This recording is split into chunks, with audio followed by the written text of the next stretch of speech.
양파를 뽑아 보니까 의외로 원래 양파가 잘 됐네요. 아, 글쎄요. 결과론적으로 이야기하면은 제가 양파에 양파즙을 뿌려주는 장면이 있었죠.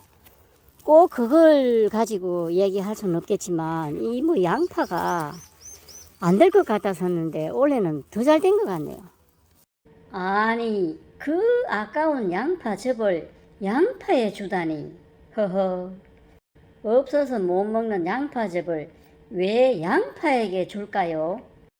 아, 6월 5일에 뽑는데 양파도 좀 더 일찍 뽑긴 했어야 됐는데 대체적으로 굵습니다. 와, 이거 뭐 양파즙을 혼합해서 뿌려줄 건데 이렇게 하면 양파가 굵어질지 저도 궁금해집니다.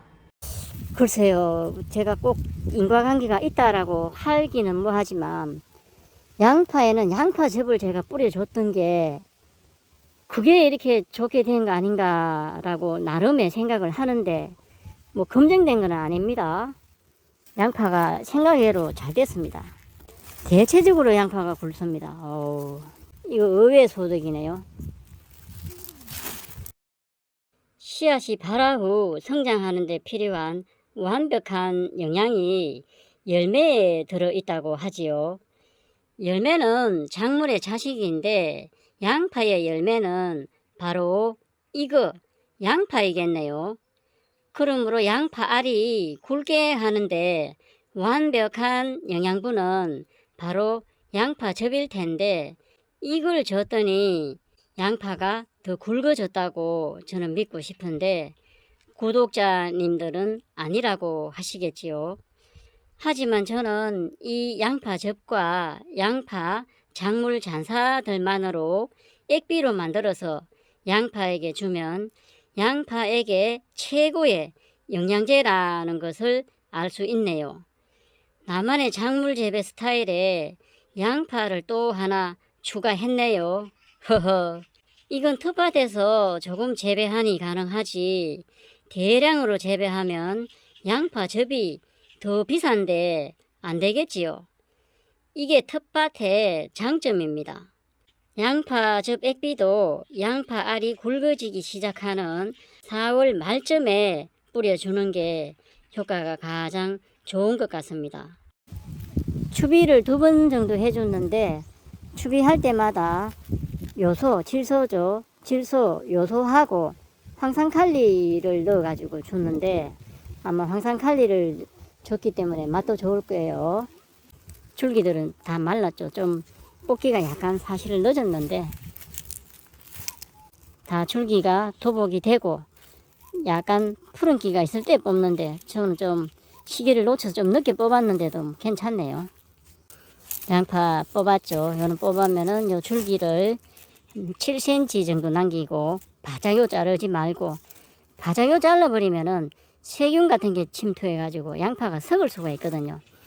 그래서 한 7cm 정도 남기고 잘라서 말리죠. 말려 가지고 양파망에 넣어서 바람이 잘 통하고 햇빛이 안 드는 그늘방 밑 같은 데다가 매달아 놓고 보관을 하면은 오래 먹을 수 있습니다.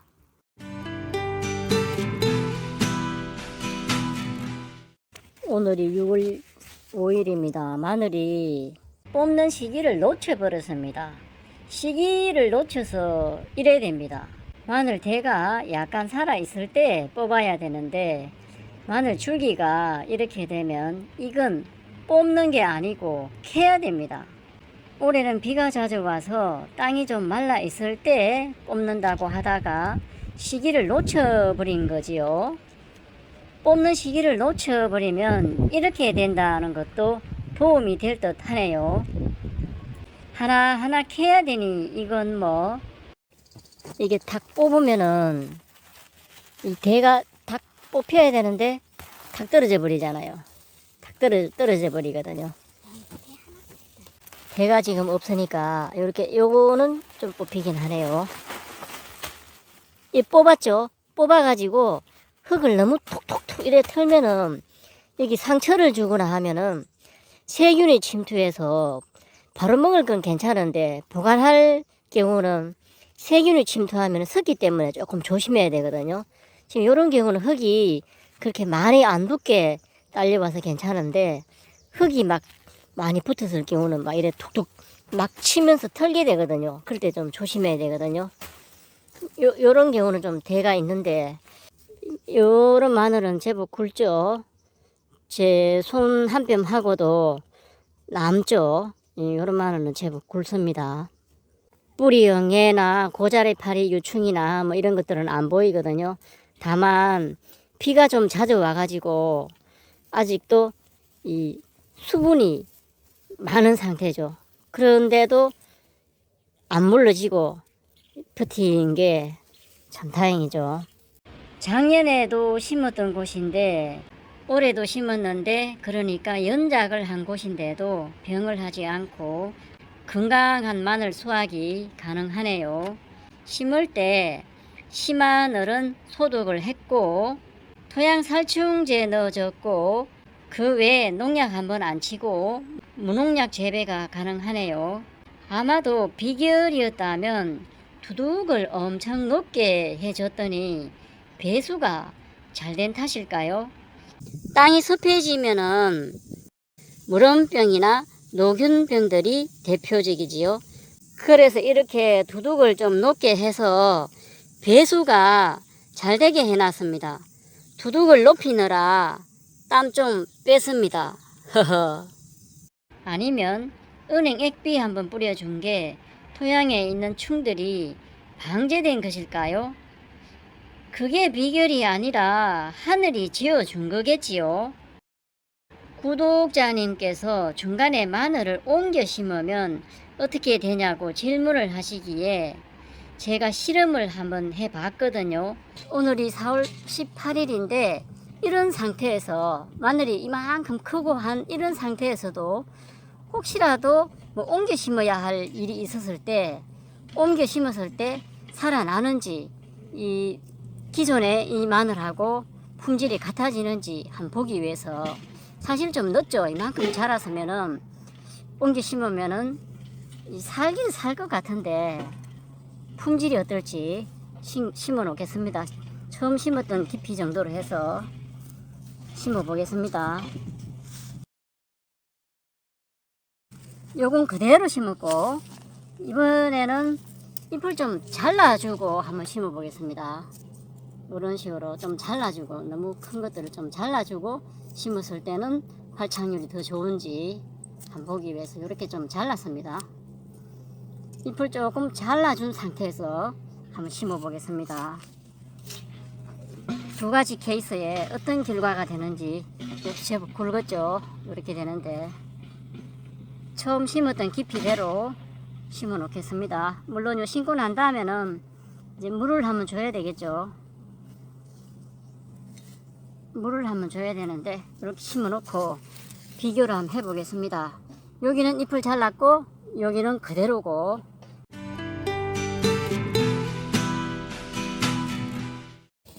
여기 지난번에 중간에 한번 옮겨 심어 봤죠. 실험한다고. 이거 벌써 대가 뽑히고 없는데 옮겨 심었을 때 제대로 자랐나. 옮겨 심었던 마늘인데 5월 19일의 모습이 이런 모습을 하고 있습니다.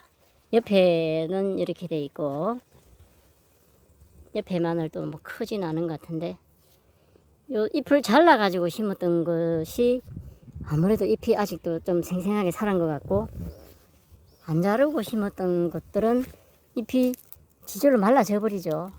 말라져 버리고 이렇게 된다는 걸 알 수 있네요. 요렇게 뽑히는데 이미 줄기가 말라가지고 그 알이 그래도 생기긴 생기네요. 알이 생기긴 생기는 것 같은데 요런 식으로 알이 생겼습니다. 여기는 한 군데는 줄기 잎을 좀 잘라줬던 곳이고 한 군데는 그대로 심었던 곳이었죠. 그나마 그때는 이만큼 알도 안 생겼는데 그 시기에 옮겨도 알이 좀 생기기는 생기네요. 어차피 그런 경우가 있을 때 피치 못할 사정에 의해서 옮겨 심어야 할 꽃, 이런 식으로 해도 되기는 되네요. 짜잘한 알들이 생겼죠. 그 다음에 여기는 줄기를 조금 잘라주고 심었던 곳인데 줄기는 벌써 좀 말랐습니다. 좀 늦었는데 한번 캐보겠습니다. 알이 들었을는지 줄기는 떨어져 버렸죠. 떨어져 버리고 여기 알이 생기는데 요쪽에가 좀 더 알이 많고 튼실하죠. 이게 여기는 육종 마늘이 아니어서 이쪽 마늘 쪽 수는 좀 많거든요. 쪽 수는 많은데 요거에 비해서 좀 아무래도 짜잘하네요. 크게 자라진 않는데 쪽이 생기기는 생깁니다. 이쪽이 요쪽 부분이 좀 더 알이 굵습니다. 앞에 영상을 보시면서 구별을 하셨을지 모르겠지만 처음 옮겨 심을 때 크기 그대로의 결과인 듯 합니다. 무슨 말이냐면 구의 크기가 잎을 자르지 않았던 게 잎을 잘랐던 것보다 굵었거든요. 그러니까 지금 캐 봐도 결과가 옮겨 심을 때 굵었던 것이 더 굵다라는 겁니다.